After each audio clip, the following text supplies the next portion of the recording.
artists and loved you. And we'll take care of each other para mas, mas madagdagan pa ng madagdagan yung, mas maging better kami sa craft namin as a love team. Yeah. Halata ng mga more comfortable na kayo sa isa't isa. Looking forward sa inyong series. Congratulations. Alright, thank you so much. Moving on to another content creator joining us this afternoon. Let's hear from Vito Santos.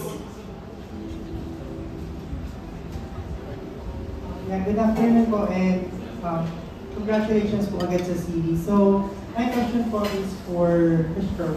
So, sa Christoph po, ano po yung naging, and sa other cast na rin po pala, sorry. Ano po yung naging challenges na dito making this through horror series? Alam po bago po sa inyo to. And gano'n po siya ka-different from working, making with Sky Sparkle dahil po po.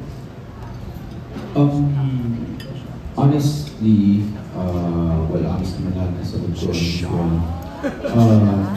Punong-puno ka this way.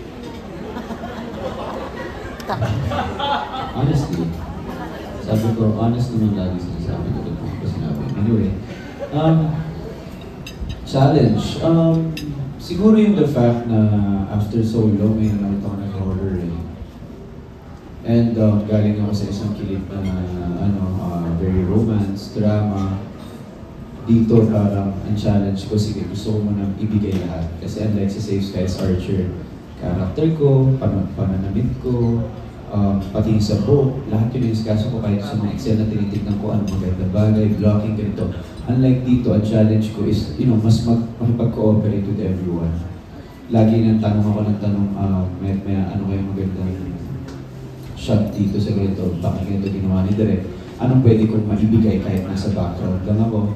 So yun yung mga challenge sa akin kasi nilet go ko yung katulad sa suot ni Arlo, pinabayaan ko sa continuity kahit pa paano, sarili ko lang, hindi ko naiisip ng continuity ng iba. Very challenging yung part na kailangan ko siyang ilayo. Kay Jerome, kailangan ko ilayo kay Hero. So, ewan kung may mga makikita kayo doon na ibang-iba talaga pag pinanood. So, hopefully, yes. Given the fact na marami rin siyang layers eh. May family pa, may mga pinagdadaanan pa. So, ayun. Excited ako kung ano ba yung reaction ng tao if it was effective or not. Okay po. Sa akin naman, ang pinaka-challenge is pagka oras na yung inaabot. Kasi syempre, meticulous talaga si Direk sa mga shots, sa ilang beses kasi uulitin ang isang scene, hindi lang naman isang beses. So minsan inaabot kami ng anong oras, especially night scenes talaga yung kinukunan namin. Pag siguro mga 3 AM na pataas, yun na, medyo nahihirapan ako. Nangihingi ako ng tulong kina Direk Ronnie, kay Ate Jaja, yung namin, yung EP namin. And kay Jerome, na parang, wala na po akong maramdaman. Mga gano'n ko, namamanid na ako sa antok, gano'n. So, thankful ako na natutulungan nila ako. Yun lang naman yung challenge ko. Sa ibang mas po, may Ian. Ganun din actually, Fresh. Ang pinaka-enemy mo talaga with this movie is yung oras. Not only, syempre kasi puro night scenes kami, so we have to do yung mga shots namin a lot later. Pati rin yung 4 AM, 5 AM, minsan nga, umabot pa kami ng may araw na. Personally, me, kasi I'm still studying, so parang ang laban ko talaga yan, kasi yun yung antok. Kasi let's say, last time, nung galing kami Batangas, pagka-uwi ko, rumenta ako OJT. So parang, then after that, may rent the shoot ulit, and ganun. So, it's, you're so sleep deprived na yun nga, lumalaban ka to the point na you're worried about it. Nabibigay mo talaga yung emotions mo sa scene na to, to the point na feeling mo nabibigay mo, but when you see yourself on camera, it seems so plain. Parang, akala mo kinilig na papahuli ka, pero parang sobrang stoic yung mukha mo. Yun talaga yung, yung enemy mo out of everything. Kaya,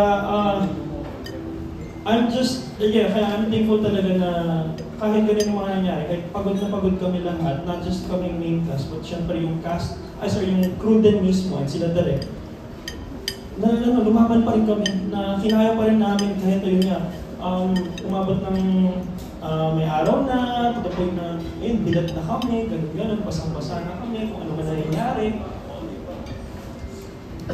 Ayun. Thankful ako na dahil sa itong buong team na to, na-push namin.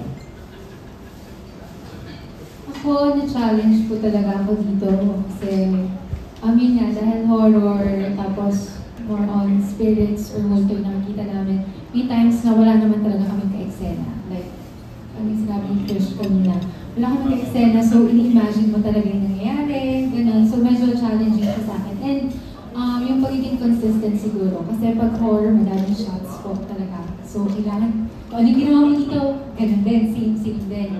Tapos, challenging din sa akin, yung mga eksena, kasi nag-shoot naman po kami iba-iba. Minsan, episode 1 sinushoot namin, episode 6. So, yung level ng intense, yung ganun po, na nangyayari. Parang, yun, minsan talaga ang kulit ko kinagalit. Direk, ano na po ba ako dito? Takot na ba ako ng super or ganito pala?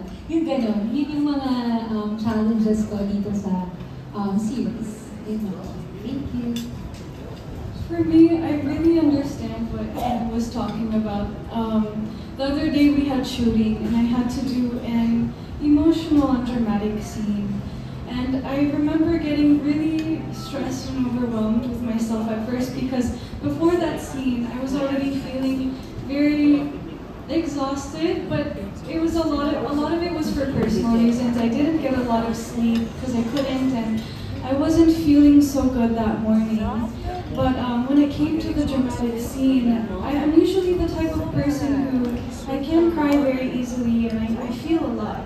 I'm an emotional person, but I felt so numb when it came to being on the cameras because I was just overwhelmed and I was tired and I couldn't think straight.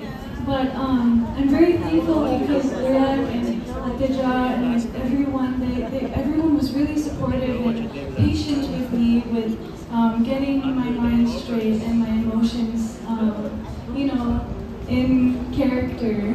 And even Gab, he helped me a lot with that, and was very supportive with me as well. So I'm very grateful.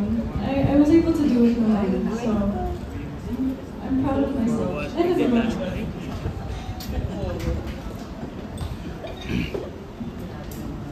You did pretty good actually, by the way.